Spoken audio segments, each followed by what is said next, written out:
Regarding the trip, to what extent is the message in this trip going to be like a cautionary tale delivered to China to say, look what happened in Ukraine, look how we've responded, don't do anything similar?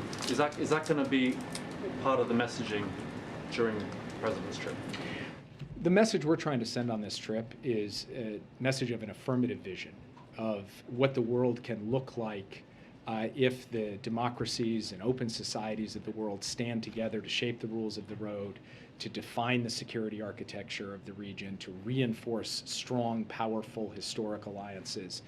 And we think putting that on display over 4 days, bilaterally with the ROK and Japan, through the Quad, through the Indo-Pacific Economic Framework, it will send a powerful message. We think that message will be heard everywhere. We think it will be heard in Beijing. But it is not a negative message, and it's not targeted at any one country.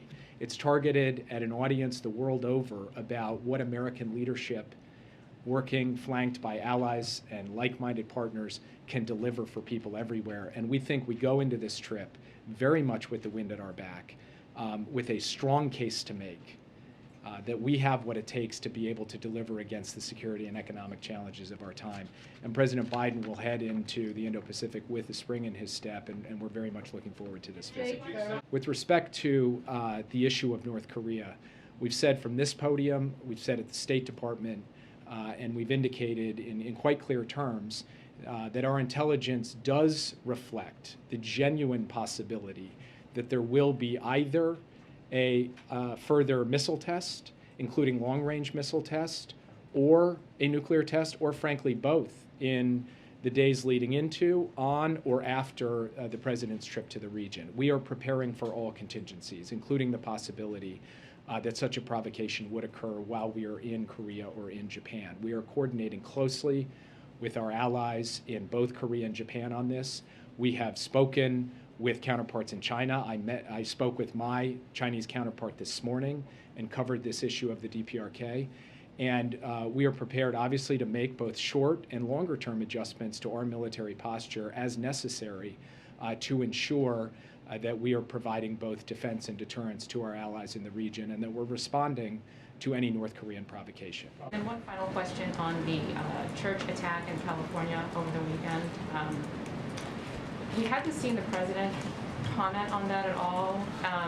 Is he concerned that what happened there could somehow destabilize relations between Taiwan and China? Does he have any plans to call or reach out to Taiwan or China or anything like that? So I don't have any calls to preview of calls with Chinese and Taiwan as it relates to this particular case.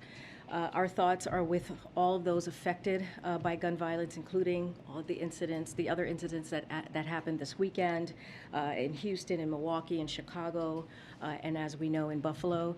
Federal law enforcement is supporting as needed, and the White House has been in touch with local leaders.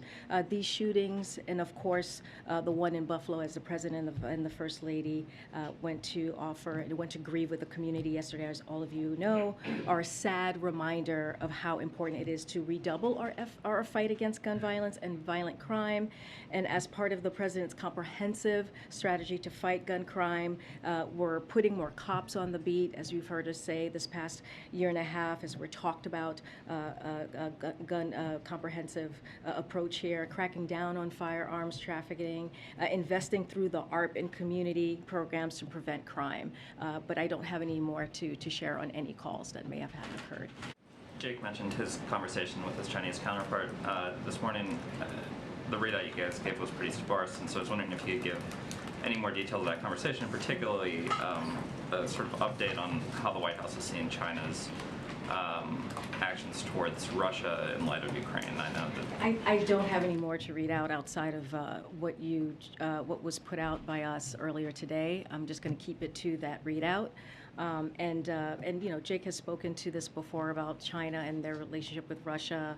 We haven't seen any evidence of any like material that has been provided to Russia. That continues to be the case. I don't have any more.